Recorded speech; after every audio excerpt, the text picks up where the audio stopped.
v nebi. Potom prikázal učeníkom, aby nikomu nehovorili, že on je Mesiáš. Počuli sme slovo Pánovo.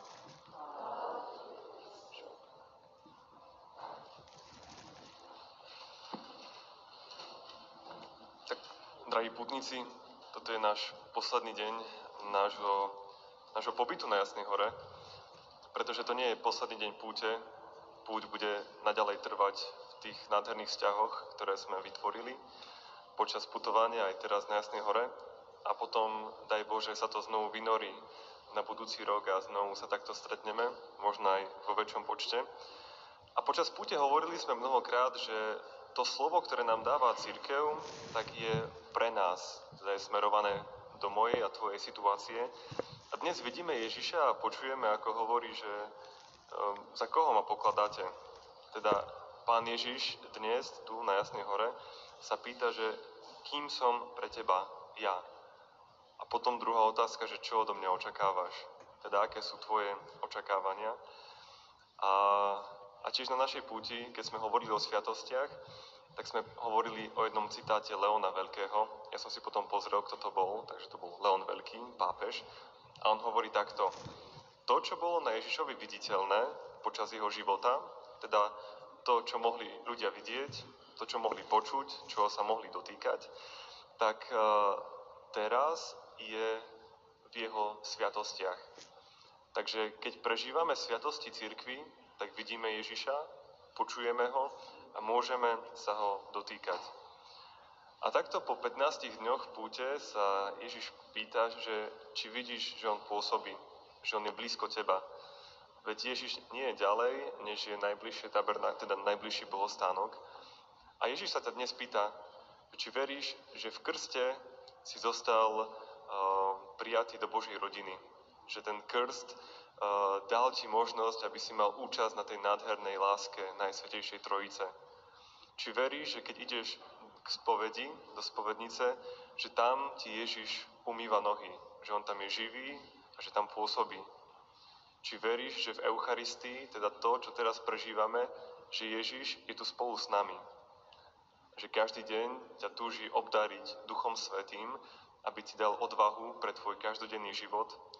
Že v manželstve je Ježiš s tebou, niekedy aj vtedy, keď je to manželstvo ukrižované. Že v kňazovi Ježiš prichádza k tebe a chce ti pomôcť, chce ťa požehnať, chce ti poslúžiť. A že v sviatosti pomazania chorých prichádza, aby ťa podržal na duchu, aby bol s tebou v chorobe. Teda, drahí putníci, Ježiš je s nami. A tak odpovedal dnes Peter, ktorý bol osvietený tou milosťou Ducha Svätého, a on vyznal, že Pán Ježišu, ty si tým Mesiášom. Ty si ten, ktorého očakáva celé ľudstvo. A vlastne tu pod obrazom Panny Márie, tak tuto takto prežívame, pretože keď prichádzame k nej a veríme, že ona je najlepšou zo všetkých matiek, tak ona až tak vnútorne to prežíva. Ona prežíva až takú vnútornú úzkosť z lásky, pretože ti chce dať svojho syna Ježiša Krista. Vy ste tu rodičia, mnohí, mami a otcovia, a chcete pre svojich synov, pre svoje dcéry a pre svojich vnukov len to najlepšie. A veľmi im to chcete dať, aby boli šťastní, aby boli spokojní, aby sa mali dobre. A Panna Mária, ktorá je tu na Jasnej hore, tak ona, pozrite sa, na čo ukazuje. Na koho ukazuje? Na Ježiša Krista. Lebo vie, že keď budeš mať Ježiša Krista, tak to bude to najlepšie pre tvoj život. A potom, keď už budeš mať Ježiša Krista, tak potom dobre, môže prísť aj uzdravenie, môže prísť aj pokoj v rodine, môžu prísť rôzne odpovede na tvoje otázky, ale toto je najdôležitejšia vec, ktorú ti Panna Mária hovorí, že Ježiš Kristus je odpoveďou na tvoj život. Ježiš Kristus, ten, ktorý pôsobí po sviatostiach cirkvi, Ježiš Kristus, ten, ktorý je s nami. A keď vlastne prichádzame k týmto sviatostiam, tak potom máme prístup ku všetkým nebeským bohatstvám, ku všetkým nebeským elektrárňam, máme prístup k Duchu Svätému, ktorý je láskou, a vlastne v tej láske môžeme premieňať svoje srdce, srdcia našich blízkych, aj naše Slovensko, aj celý svet. A niekto by sa opýtal, či to nie je príliš trúfale takto hovoriť, že my tu môžeme zmeniť svet. Myslím, že nie.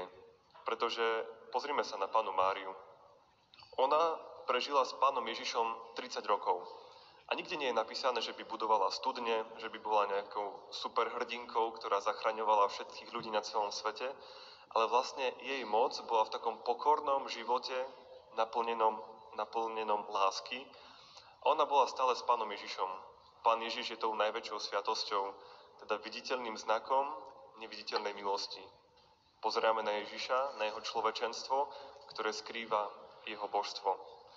A pápež František, už takto nakoniec, hovorí takto. Istotne, rozhodujúce udalosti svetových dejín boli podstatne ovplyvnené ľuďmi, o ktorých dejepisné knihy vôbec nehovoria. A aké to boli duše a za čo im treba ďakovať, možno niekedy aj za rozhodujúce udalosti nášho života, osobného, sa dozvieme až v deň, keď všetko skryté bude odhalené. A je to naozaj tak, pretože v cirkvi sme takto pospájani. A keď niekto rastie vo svetosti, tak ťahá všetkých iných k Bohu. Keď niekto hreší, dokonca aj v myšlienkach, tak všetkých sťahuje dole.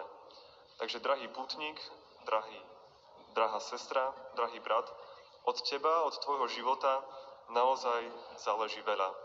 Od toho, či prežívaš svoj život vo vernosti svojim každodenným povinnostiam, či ho prežívaš v modlitbe, či odovzdávaš svoje utrpenie a spájaš ho s krížom Ježiša Krista.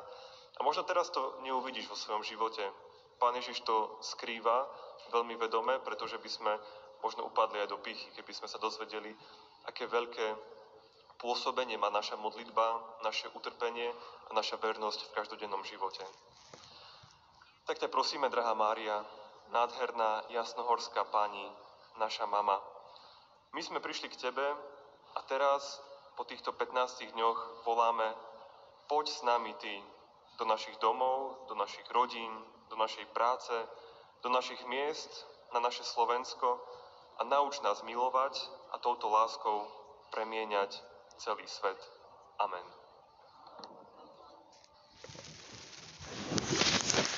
Vyznajme svoju vieru.